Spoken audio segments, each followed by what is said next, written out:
अस्सलाम वालेकुम व्यूवर्स, मेरा नाम है सना सिद्दीक और आप देख रहे हैं सना सिद्दीक ऑफिशियल, मेरा यूट्यूब और फेसबुक चैनल। आज की मैं इस वीडियो में बात करने जा रही हूँ दो तीन अहम टॉपिक पर। सबसे पहले मैं बात करूंगी मतीरा के हवाले से। मतीरा जो है काफ़ी बोल्ड है और बोल्ड न्यूज़ पर शो होस्ट करती हैं। अगर उनका इंस्टाग्राम चेक किया जाए तो वहाँ पर भी उनको बहुत ज़्यादा बोल्ड है, उनकी ड्रेसिंग बहुत ज़्यादा बोल्ड है, उनके दौर तरीके जो है बहुत डिफरेंट है। उनका हाल ही में एक इंटरव्यू है, जो उसका एक क्लिप है वो बहुत वायरल हो चुका है।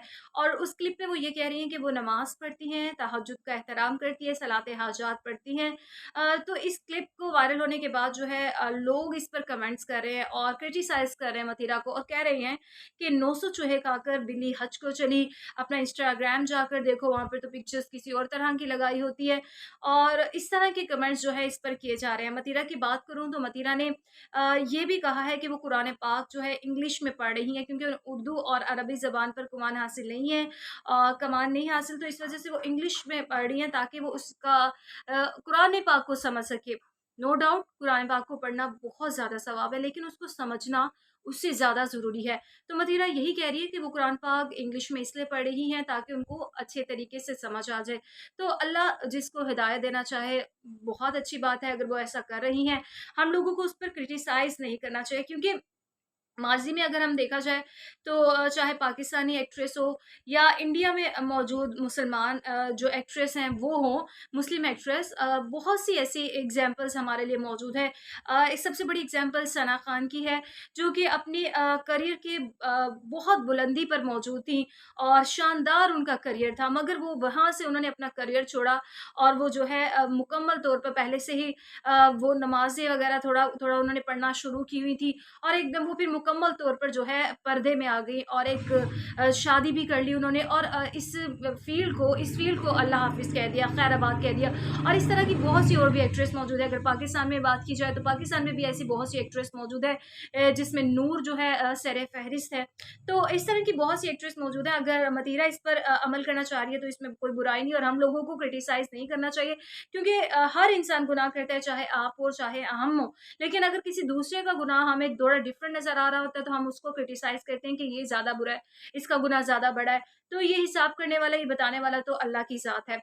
अच्छा, दूसरी जो मैं बात करने जा रही हूँ वो है शेख रशीद के हवाले से। शेख रशीद जो है सियासत का बड़ा नाम है, उन्हें बहुत से लोग चाहने वाले मौजूद हैं उनके, और अगर शेख रशीद की बात की जाए तो वो जो उनके दिल में आता है बड़े साफ-गो हैं, वो बोल देते हैं, किसी भी चीज़ से हिचकिचाहट नहीं करते। अगर वो शो में बैठे हों तो कोई भी किस तरह की बात हो, अगर सिगरेट लगाना हो, सुलगार वो लगा लेते थे। तो इस तरह की वो चीज़ें जो है उनकी माज़ी में भी हम देखते आए हैं। अभी रिसेंटली जो हुआ है वो एक शो था जहाँ पर वो बैठे हुए थे और उन्होंने थूक दिया कहीं वहाँ पर।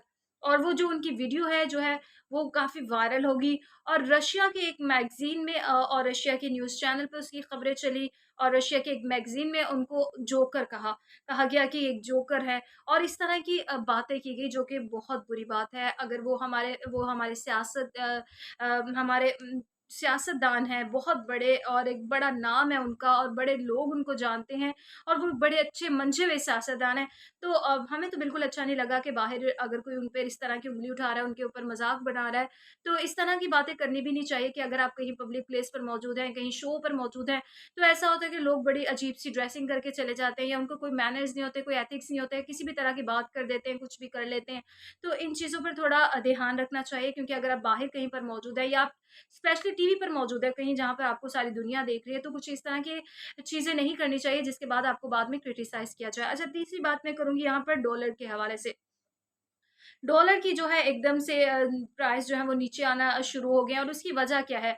आप सबको ये बताती चलूँ कि यूएई ने जो कि पाकिस्तान का बड़ा अच्छा दोस्त है, दोस्त ममालिक समझा जाता है पाकिस्तान का, उसने 1 अरब डॉलर की सरमायाकारी करने का मंसूबा बनाया है, और कहा है कि वो 1 अरब डॉलर जो है एक बहुत बड़ी अमाउंट है कि वो पाकिस्तान में जो है इसकी सरमायाकारी करेगी, और मुख्तलिफ सेक्टर्स में जो है इसकी सरमायाकारी की जाएगी, जिसके बाद जो है डॉलर की परवाह जो है वो कम होती नज़र आ रही है, और रुपए की कदर में मुसलसल इज़ाफ़ा हो रहा है, क्योंकि एक बहुत बड़ी रकम है। अगर आईएमएफ की बात करें तो आईएमएफ से जब भी अगर हम पैसे लेने चाहते हैं, तो और जब उन्होंने कर्ज़ देने होते हैं तो वो बड़ी शराइत रखते हैं, बड़ी सख्त शराइत रखते हैं, और ऐसी शराइत जो हमें मानना पड़ती है हर सूरत। हमें जैसे डॉलर पेट्रोल की कीमत को बढ़ाना पड़ता है, हमें बिजली की कीमतों को बढ़ाना पड़ता है और इस तरह के टैक्सेस लगाने पड़ते हैं आम आवाम पर, जिससे आम आवाम की जो कमर है मज़ीद टूट जाती है। मगर यूएई जो कि पाकिस्तान का बहुत अच्छा दोस्त समझा जाता है, उन्होंने सरमायाकारी करने का सोचा और उन्होंने कोई भी शराइत, इवन कि एक शराइत भी जो है इस पर नहीं रखी और बिना बिना किसी शराइत के जो है वो ये सरमायाकारी करे, जिसके बाद जो है डॉलर की जो है परवाज़ जो है कम होती नज़र आ रही है और रुपए की कदर में मुसलसल इज़ाफ़ा हो रहा है। तो अगर हम लोग जो हैं, हम लोग घबराहट का शिकार हो जाते हैं, घबरा जाते हैं और जैसे ही वो देखते हैं कि मुआशी इस्तेहकाम आ रहा है या कुछ चीज़ें चेंज हो रही हैं, तो लोग जल्दी से डॉलर खरीदना शुरू कर देते हैं, जिससे डॉलर की परवाज़ जो है वो मज़ीद बढ़ जाती है और डॉलर उड़ना शुरू हो जाता है हवाओं में ही। तो इस तरह के जो अमाल होते हैं, इस तरह के होते नज़र आते हैं।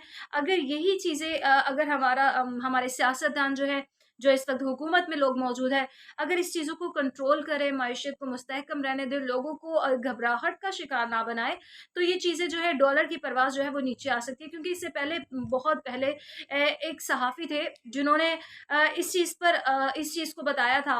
उन्होंने कोट किया था उस वक़्त के जो सियासतदान थे, उस वक़्त के जो वज़ीर-ए-आज़म थे, उनसे बात की थी और उनको बताया था कि 2 से 3 बैंक के लोग जो हैं, वो एक ख़ास होटल में मौजूद हैं और वहाँ पर वो रात को बैठ के कोई इस तरह की गेम करते हैं, कुछ इस तरह की चीज़ें देखते हैं, इस तरह के स्टैटिक्स देखते हैं, क्योंकि उनको सब पता होता है कि किस तरह से किसी चीज़ की परवान ऊपर लेकर जा रही है, नीचे लेकर आनी है।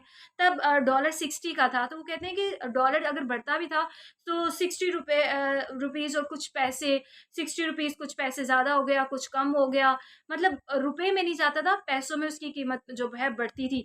मगर एक दिन ऐसा हुआ कि डॉलर जो है 61 का हो गया, दूसरे दिन देखा 62 का हो गया, तीसरे दिन देखा 63 का हो गया। तो लोग बड़ा घबरा गए कि ये क्या हो रहा है?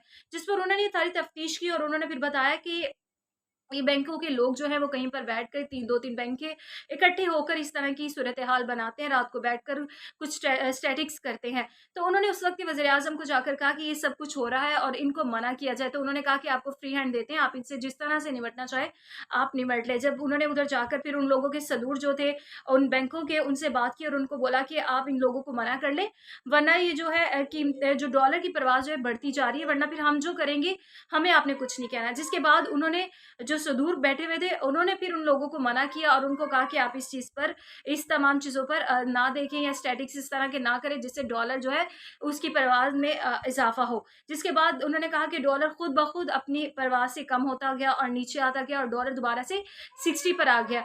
यानी कि अगर हुकूमत वक़्त चाहे तो इस डॉलर की परवाज़ को रोक सकती है, इसको कम कर सकती है, इसको कंट्रोल कर सकती है।